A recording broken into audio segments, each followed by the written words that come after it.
Just here in the old casa. Welcome to my home.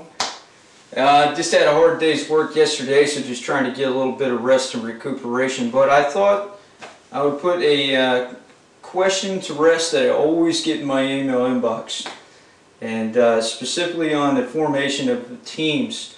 A lot of guys ask me, they say, "Hey Brad, how do I make an effective airsoft team, or start a new team?"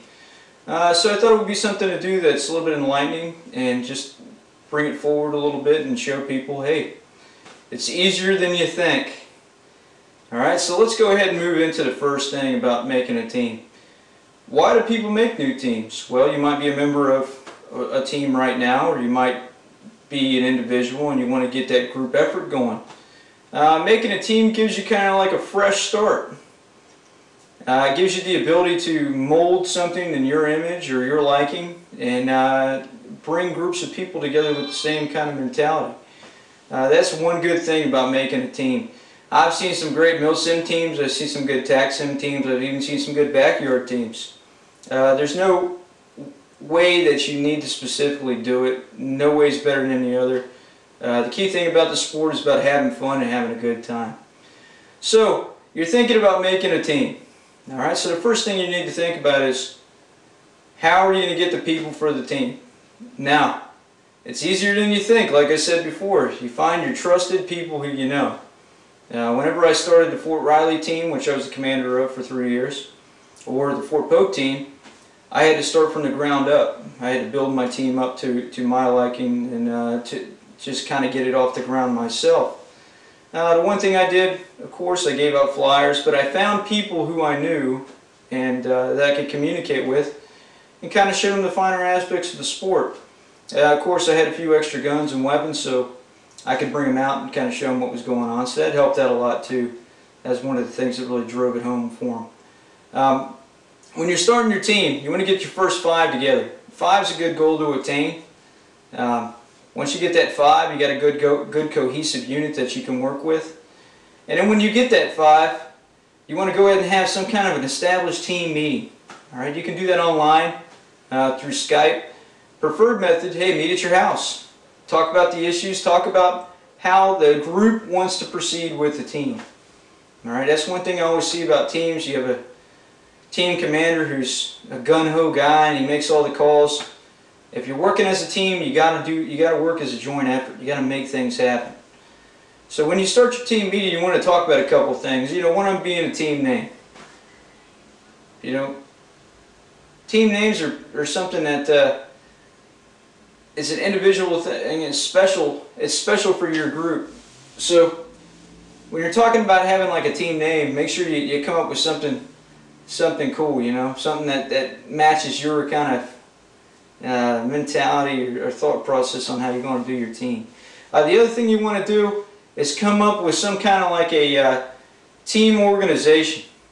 And I'm going to go ahead and veer off to the mil-sim side of the house this time around for this, and I'm just going to go into the mil-sim aspects. I know I got a lot of mil-sim users and viewers on my page, so I just want to go ahead and go into that.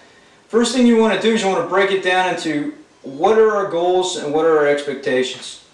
You need to set that out for your team, and you need to make some kind of like a training plan. That's what we like to call it. Something that gets you going and gets you on your feet. The areas you'd like to focus in. Team uniform is something that gives you a good image, and also, if you're thinking on strategic terms, it gives you your camouflage and concealment. It gives you your gear options, your layout, your weapon systems, and so on and so forth. So you want to come out with a good gear layout too. Maybe even a good uniform layout. Layout. The other thing that you want to do is you want to come up with like a team patch. If you got a high-speed artistic guy on your team, it's probably something good to do to like have him go on there and say, hey, look what I drew up, and then you guys can have your ideas for your team patch. There's plenty of people online that make team patches. Some people make one. Some people have group orders where you have to order 50 or more. Team patch is a really good deal. So, we got our 5 guys, we got our team and our little team meeting. We're starting to drive forward. What do we do next? Well, what we do is we need to practice. Alright? A team's only as effective as its weakest person. So what you need to do is you need to hit the field, you need to practice, and you need to get things going.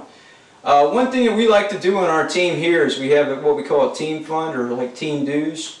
And what that does is it breaks things down a lot easier for your team so they can actually buy items and equipment for the team. Like for instance, we have a $10 team due a month here at FPAT. And what we do is we buy like ammunition, you know, the BBs. We buy weapons, like extra parts, extra batteries, like team gear and equipment. And that's crucially important.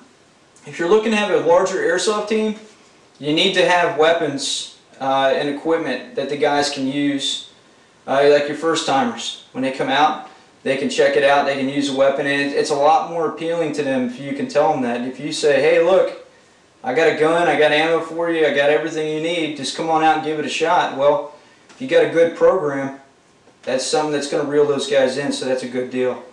The other thing that you want to think about is when you get your team up and rolling, you got your gear, you got your equipment, you might want to come up with like a standardized SOP, or a standing operating procedure.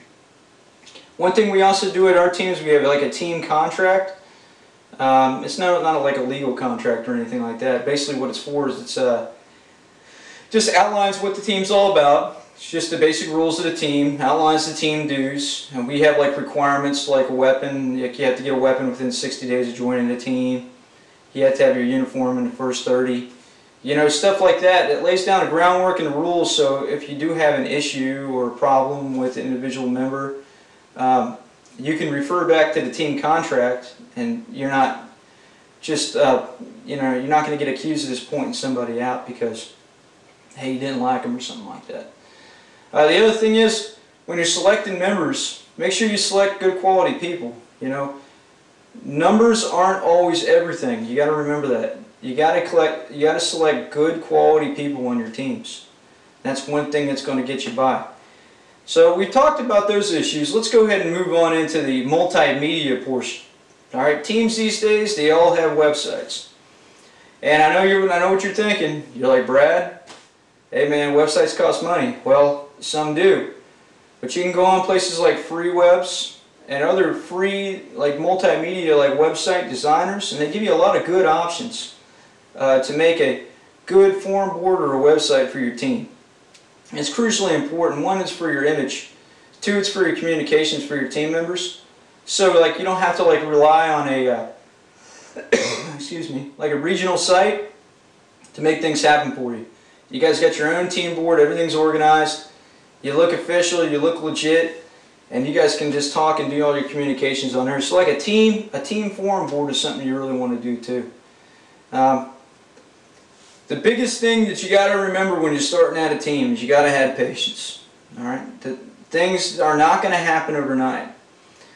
You have to have some form of like a recruiting drive. This goes into my next point, where you make like flyers and post them up in like public areas where you know people will see them. You know, even like gun shops and stuff like that, places where like an avid interest for like firearms or something like that. We do play recreation, like airsoft type of sport, but that might drum up some interest there too. It might be something you want to think about. You know, even if like some local guys that own convenience stores, or the high traffic areas, putting out a flyer in there. Other thing to use: Facebook, MySpace. This stuff works. You can go ahead and make a Facebook or MySpace page. You can actually do local search by community and put in keywords like airsoft and other things in there, and see if you can find like local matches that will join your team. And that's something that's really good for you to do, and I highly suggest that as well. The last thing is, when you do get new members, make sure you tell your new members what they're going to do on the team and what they are to expect. All right? If you don't do that, or if you have expectations higher than what you said you did when you made those expectations, you know what I mean? Like you're making it out to be the next thing, best thing since sliced bread, and it's really not. You got to be honest with your people, and you got to make sure they understand, what their expectations are on the team, what they have to do to be on the team, and what you do as a team. That's the most crucially important thing. You'll lose more members by, beating around the bush with those 3 questions than you will keeping members. So remember that. That's one thing.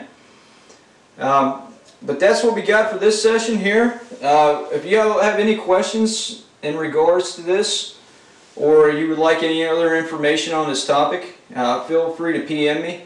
But I'm pretty sure we covered most of the solid points. So let's just hit them up one more time. So we got find the people that you know. Alright? Once you get your 5, have a team meeting. Sit everybody down, find a way forward. Decide on that way forward and go with it. Next thing, develop your systems, develop your gear. Alright? And practice. You got to practice. That's another one too. Practicing is the key. The more practice you get as a team, the better you're going to be. Alright? Whoa, that's one thing we did miss. A field. Alright?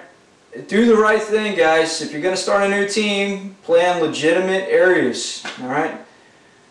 Talk to your family members. See if they have a piece of ground out in the country or something like that, or out of the suburbs or out of the city where you guys can actually go practice. Have a dedicated playing field or playing ground.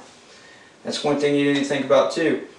And the last thing we talked about was recruiting and expectations of team members.